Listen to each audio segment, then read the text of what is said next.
देश की सियासत में उठापटक मची हुई है। राष्ट्रपति चुनावों को लेकर एनडीए और विपक्षी दलों के बीच खेमेबंदी तेज हो गई है, तो राज्यों में भी जोड़-तोड़ की राजनीति चल रही है। महाराष्ट्र में महाविकास अघाड़ी सरकार मुश्किल में है, तो तमिलनाडु में एनडीए की सहयोगी पार्टी एआईएडीएमके मुश्किल में फंस गई है। पार्टी में बड़ी टूट होती नजर आ रही है। इसके साथ ही बीजेपी की परेशानी शशिकला के मैदान में आने से और बढ़ गई है। तो क्यों एआईएडीएमके में पड़ती फूट से परेशान दिख रही है बीजेपी? देखते हैं ये रिपोर्ट। पीएम मोदी तमिलनाडु जब जब जाते हैं, उनका जबरदस्त विरोध होता है। उनकी यात्रा के समय सोशल मीडिया पर वो जरूर ट्रोल हो जाते हैं। मोदी गो बैक ट्विटर पर टॉप ट्रेंड करता है। साफ है, तमिलनाडु बीजेपी की कमजोर कड़ी बना हुआ है। तमिलनाडु में बीजेपी तो पहले ही कमजोर थी और अब उनकी सहयोगी पार्टी एआईएडीएमके भी कमजोर पड़ती नजर आ रही है।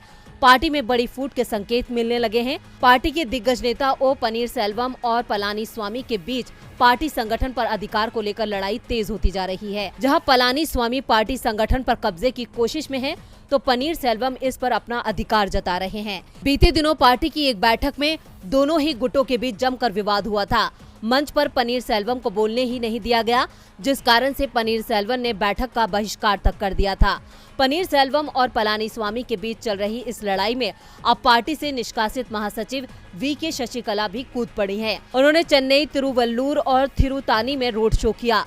शशिकला ने तमिल मिट्टी के अधिकार और महिलाओं की गरिमा की रक्षा का ऐलान किया है। शशिकला ने कहा कि जब एमजी रामचंद्रन ने पार्टी शुरू की थी, तो उन्होंने कहा था कि वो इस पार्टी को गरीबों और आम आदमी के लिए बना रहे हैं। ये किसी जाति, पंथ या धर्म की पार्टी नहीं है। प्रचार अभियान के दौरान पार्टी कार्यकर्ताओं ने मुझसे नेतृत्व करने के लिए कहा था। अब मुझे लगता है कि पार्टी के लिए भी अच्छा होगा। शशिकला ने कहा कि लोकसभा चुनाव से पहले लोग एआईएडीएमके को एक नेतृत्व में देखेंगे और मैं इसे पूरा करूंगी। शशिकला के ऐलान से बीजेपी की चिंता बढ़ गई है, क्योंकि शशिकला को एआईएडीएमके में बीजेपी का विरोधी माना जाता है।